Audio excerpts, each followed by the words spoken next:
Bismillahirrahmanirrahim. Hürmetli ve değerli dinleyiciler, dünyanın her harasında bizi eşidirsiniz, sizleri salamlayıram.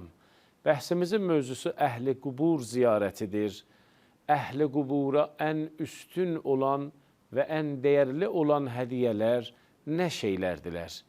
Rivayətlər üzərindən hər verilişdə izah edirəm.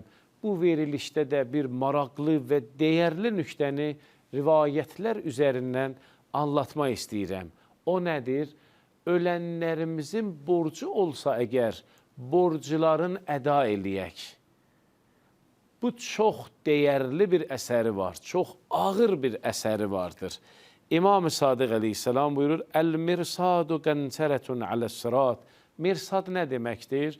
Buyurur, bir körpüdür sıratın üstündə. Sıratın üstündə la yecuzuha abdun biməzləmə.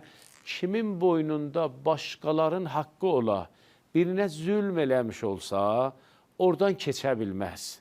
Düşər cəhənnəmə, suqut eləyər oraya. Bu çox maraqlı bir nüktədir ki, Əmir el-Müminin əleyhissalam buyurur, Cealallahu subhanehu huquqa ibadihi muqaddimətən li huquqih. Allah başqaların haqqını, hüquqlarını müqəddəmə qərar veribdir öz haqqına və hüququna. Fəmən qamə bi hüquqi ibadillah, kânə zâlikə muəddiyən eləl qiyamə bi hüquqillah. Kim başqalarının haqqına həssas olsa, başqalarının haqqını yerinə gətirsə, Allahın da haqqını yerinə gətirər. Və kim başqalarının haqqına həssas olmaya, susluq eləyə, başqalarının haqqını yerinə gətirməyə, bu Allahın da haqqını yerinə gətirə bilməz. Peyğəmbərin səhabəsindən birisi şəhid oldu. Nə maraqlı nüktə buyurdu Peyğəmbərimiz.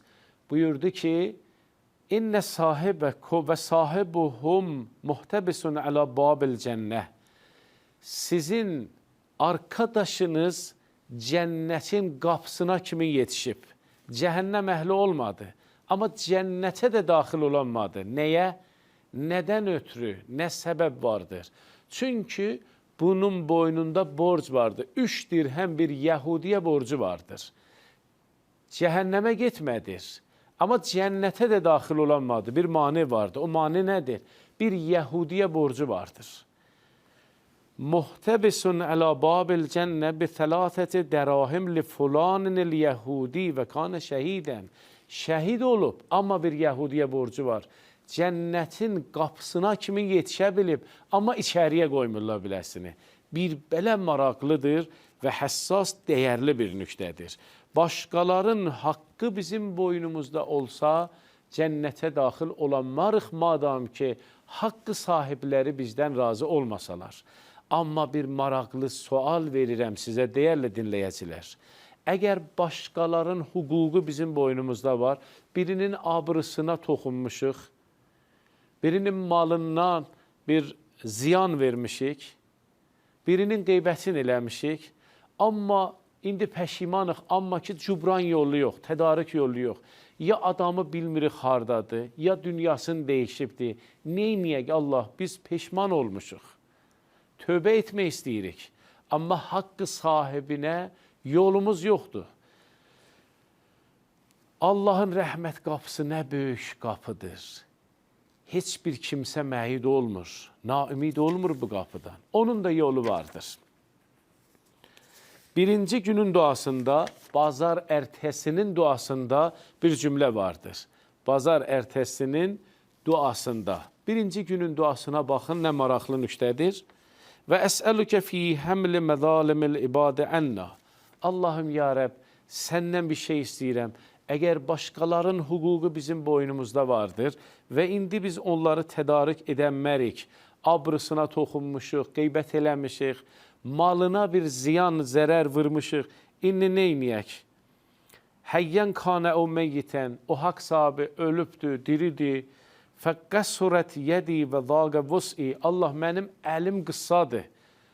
Ondan halallıq ala bilmərəm, ya adam dünyasını dəyişib, ya mən bilmirəm indi hardadır. Və zaqə vus'i, mənim gücüm yetərlidir, mənim vus'um azdır. Ən rəddiha ilək, onu eləyənmərəm halallıq alam, fəəsəlükə, səndən istəyirəm Allahım, nə istəyirəm? Mən qısa şəkildə duanın sonunu və ən turdiyəhu ənni bimə şi'tə və təhəbəli min indikə rəhmətən. Allahım ya Rəbb, səndən istəyirəm, sən haqq sahiblərin məndən razı elə. Bəs birinci günün duasında bu nüktəni bizə öyrədir. Allahım ya Rəbb, əgər başqaların haqqı mənim boynumda var, amma əlim qıssadır, onlara yetişə bilmərəm, tədarik və cübran edə bilmərəm, halallıq ala bilmərəm. Allahım, sən o haqq sahiblərin məndən razı eləginən. Onların haqqı boynumda olaraq dünyamı değişməyim. Orada giriftarçılıqlara, sıkıntılara mən düşməyim. Ya Ərhəmər Rahimin, ey mehreban Allahım. Vəssalamu aleykum və rəhmətullah və bərəkatuh.